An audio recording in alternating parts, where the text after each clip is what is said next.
Hello everyone, my name is Chuck. You're watching episode 145 of Let's Plant. In the last episode, I've been working on my craft market plants and plants that are going to my plant shop. As you can see behind me, there's a bunch of trays right here. So I've spent a lot of the time since the last episode just working on these plants, potting them all up, putting top dressing, sorting them by size, and yeah, lots of work went into this. Apart from that, I also worked on these head chops. As you can see right here, this is the crown of my Echeveria Mauna Loa. No roots. I am just waiting for it to grow roots, which would hopefully happen in the next few weeks, because today is the 30th of November, the last day of November, which technically means that here in Australia at least, tomorrow would be the first day of summer.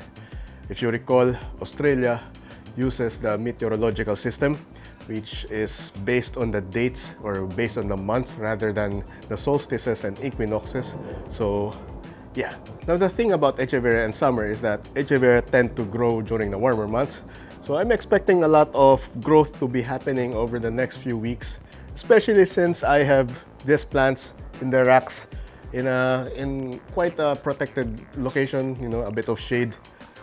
Although I think that these plants right here could still use more shade, especially when it comes to the heat of summer. Right now, we're not yet getting those crazy 40 degrees temperatures, but we have had a few days with over 30s. I think we actually had 39. No, we had a 42 last week, but the heat is not yet consistent. The temperatures are fluctuating up and down throughout the week. Again, as I said, the highest that it went to was 42, but for the most part of the week, we had just around 15 degrees during the day and 10 during night. Although you might have heard that in other areas of Australia, there had been some bushfires, really bad power outages and stuff, so our thoughts and prayers goes to them. Here in Melbourne, it's still not yet that bad, and I could still hold off on the shade idea. So that got me thinking that maybe I should work on a more permanent shade structure. We'll talk about that in this episode.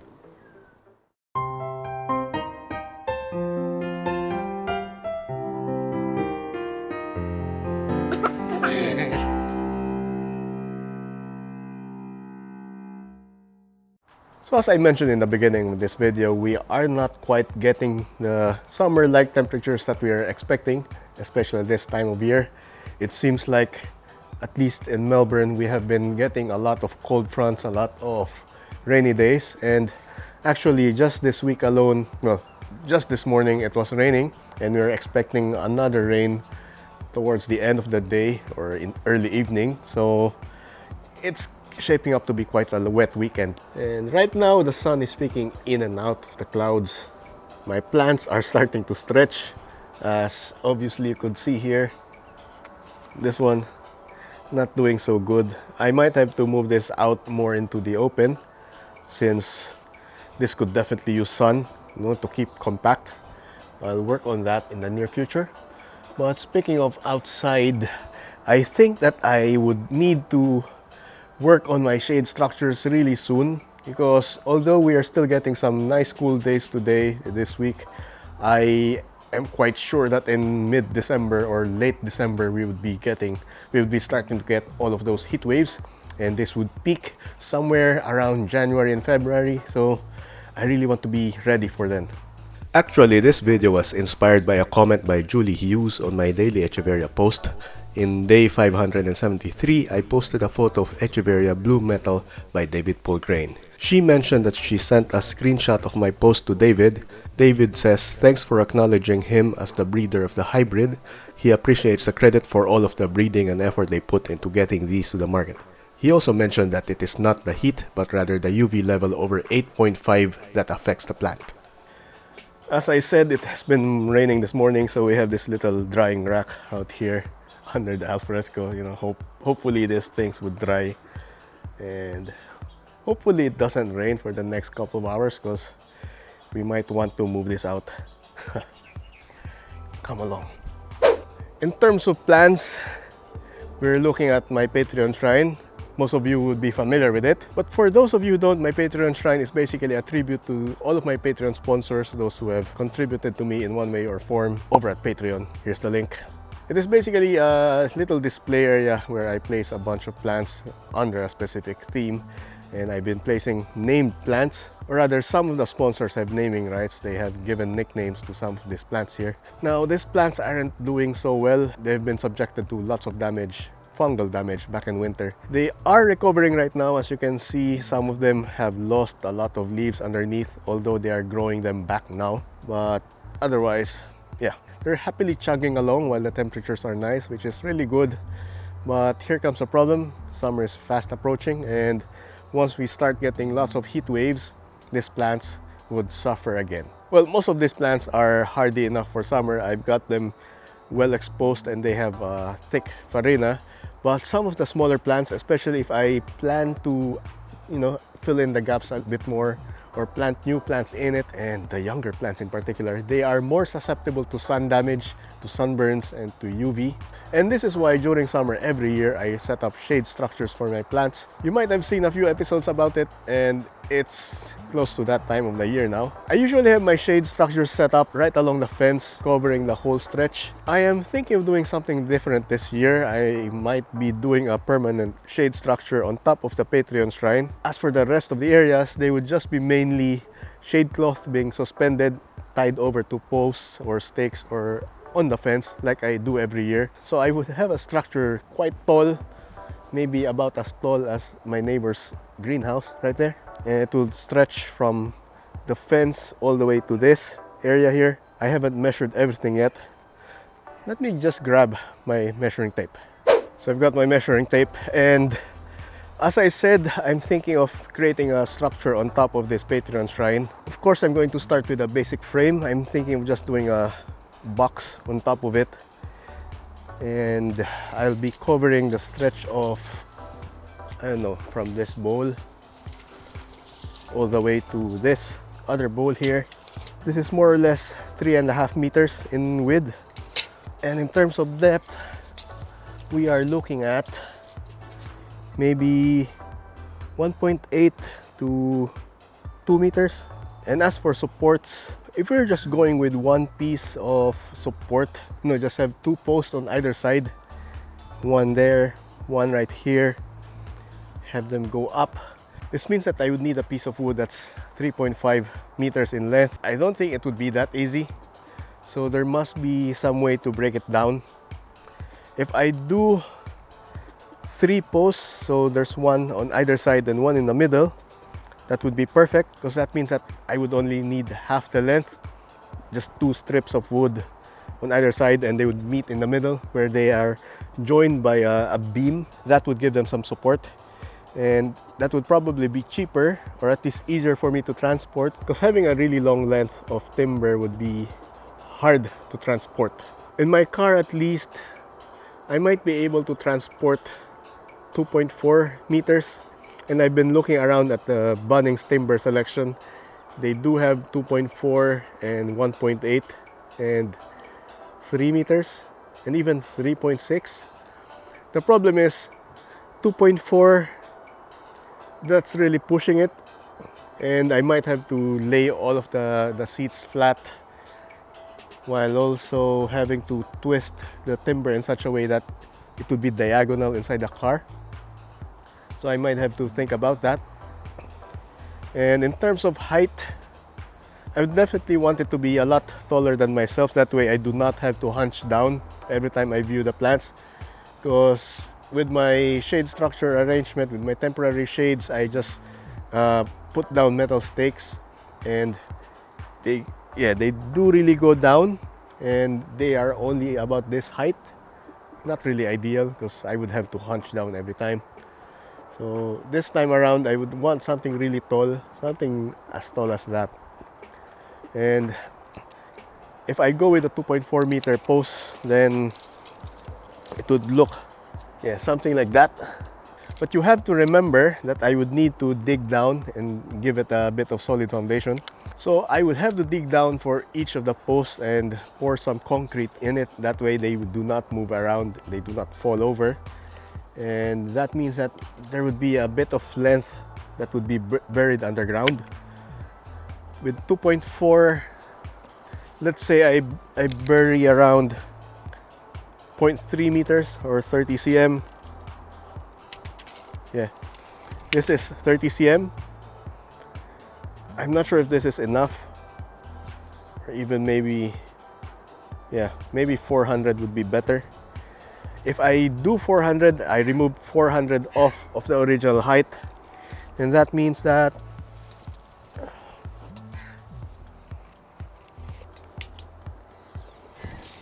we are looking at a height of somewhere around this, you know, which is still above my height, and I think this would work. Yeah, I think this would work really well. The other thing that I have to decide is, do I really want the beam in the middle? Because that would obscure the view of this plant, especially if I have everything centered around, you know, the design would be symmetrical with something in the middle and everything radiating out. If I have that beam in the middle, that would be very distracting. Just thinking about it, I do not like having that beam in the middle. An alternative that I could do is to have, rather than having 3 posts out in the front, you would then have 4. So 1 on both sides, that's 2 posts then, and 2 more in the middle. That means we're dividing each section into 3, 1, 2, and 3. So we have 4 posts. That would mean that at least the middle is not covered and things would still look symmetrical. The problem with that approach is that I would be needing a lot more of those 2.4 meter posts. So it might be quite an expensive endeavor. But now with 4 posts front and back, that would mean 8. We would need 8 pieces of the vertical posts. Each one would be 2.4. If you imagine that we already have the frame, I would want to have horizontal slats going parallel to the front. 1, 2, 3, and 4.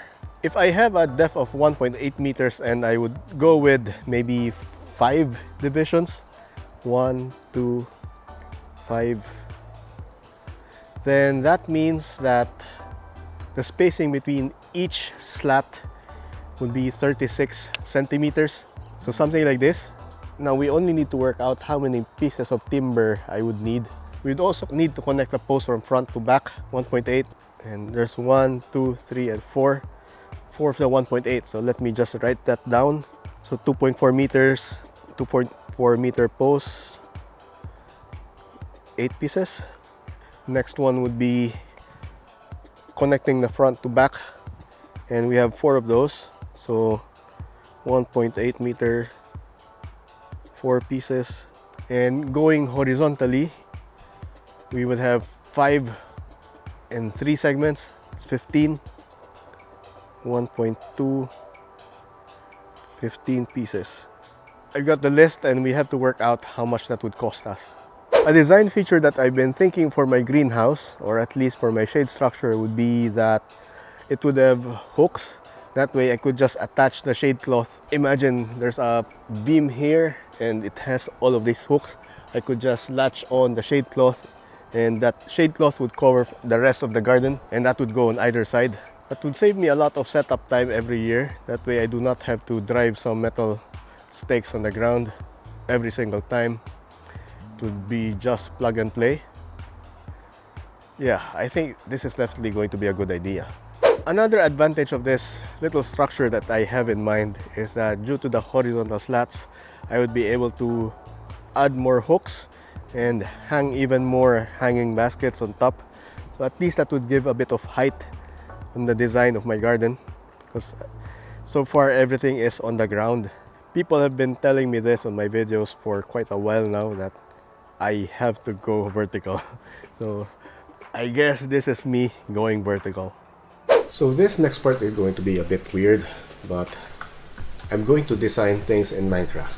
So let's imagine that each block represents 100 millimeters or 10 centimeters or 1/10 of a meter. I know that might sound confusing, but bear with me. So each post is about 2.4 meters or 2400 millimeters. We're going to bury 400 millimeters of that, which means that there's only 2000 millimeters sticking out, or that would be an equivalent of 20 blocks. So 1, 2, 3, 4, 5, 6, 7, 8, 9, 10, 11, 12, 13, 14, 15, 16, 17, 18, 19, 20.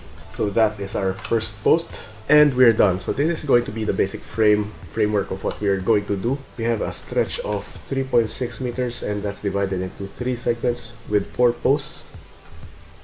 So from one post to the next is about 1.2 meters, and that's going to be all the same from post to post. As for the depth, it is going to be 1.8, so from one end to the end should be 18 blocks. And there we have it. We have the front and the back now connected, and we have an entire frame going on. Here's a view from slightly front, and from here I'm going to connect the front to back, or at least these 2 posts here, well, these 4 posts. So here's our basic framework done. I've also went ahead and connected the front and back, all of the posts. This is going to be the structural part of it, the load bearing parts. And I was originally thinking of splitting that into 3 sections. That way we would have 4, I think, yeah, 4 slats from front to back. So let's do that now. Okay, so here's what it looks like so far.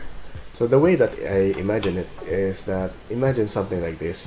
So let's say this is the beam that goes across, and if I'm working on another beam,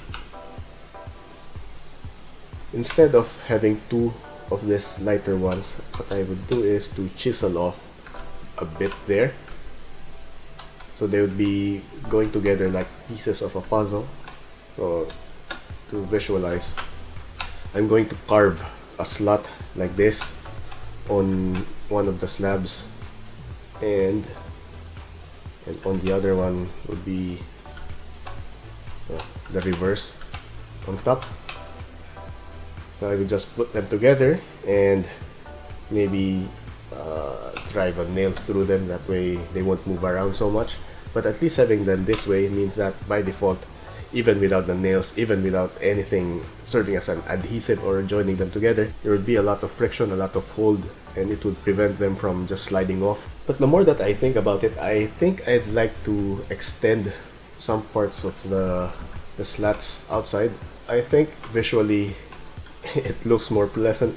It gives me some place to, I don't know, attach some things, other things. And what I intend to do is to add some hooks here. So with those hooks, I could just simply attach the shade cloth on them. So I could prepare my shade cloth in such a way that they have eyelets on the tips or on the edges, and I could just insert them there. That would make it easier for me to put them on and off. If you would imagine this as the shade cloth, this is more or less how it would look like. So just pretend that the glass on top is shade cloth, and that's how it would be attached. And maybe imagine that this is the shade cloth on the edge or something like that. It would be just attached to another post, or maybe at the house, or at the edge of the fence, at the very edge of the property. So yeah, I think I'm liking how it's starting to look, and maybe this is the plan more or less.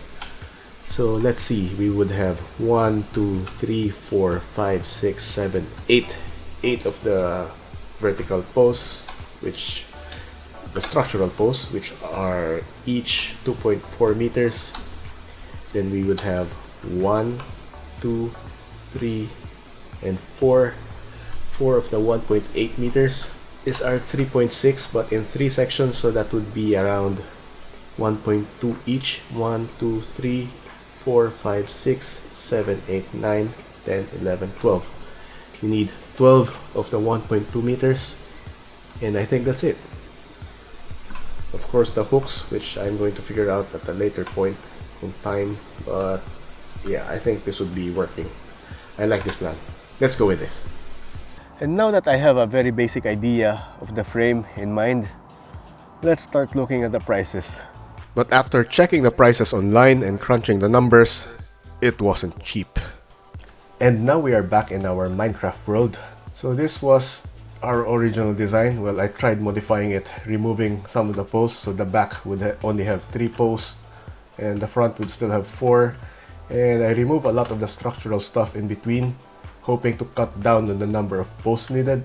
But this design is so costly, needing a lot of stuff, needing a lot of planks, a lot of timber. So I decided to start over and go with a different approach. So this is the design that I came up with. It is a much simpler design, and it is based on the idea that my car is only allowed to bring home the 2.4 meter posts. The basic idea is that we have this post here, which is 2.4 meters, and another one here, another 2.4 meters. They are joined together by a 1.8 meter post, and they are forming this arch. And we have two of these arches on either side of the design, and all above them would be horizontal slats going parallel. In this design, in this sample, I included 5, but I'm not sure how many would fit. So I think 5 is a safe bet for starters, but we would add more or reduce that to 4 maybe, depending on how close they appear in real life. This design is much smaller compared to this one, and this would cover about 2/3 of the width of the original design that you see here. But I'm okay with this, mainly because we are going to have hooks on either side anyway, and these hooks are going to extend the coverage of the shade cloth by a whole lot. So we could just continue placing the shade, extend it outwards all the way to the fence or to the house. And besides, the whole idea of this structure was just to give an elevation, somewhere for the shade cloth to attach. And this would be a lot easier than trying to drive down metal stakes on the ground every year and attaching the shade cloth to those. So I'm liking this design, and so far this is looking to be a lot cheaper than my previous design. I only need 4 of the 2.4 meter structural posts, 2 of the 1.8s. This horizontal slats could just be 1/2 the width of each of these structural posts, so this would be really cheap, at least compared to the larger posts. This design is not feasible, at least in terms of cost. This design is a lot more practical and budget friendly. And that's it for this episode. Make sure to subscribe if you want to see how this project turns out, and I'll see you in the next episode. Bye.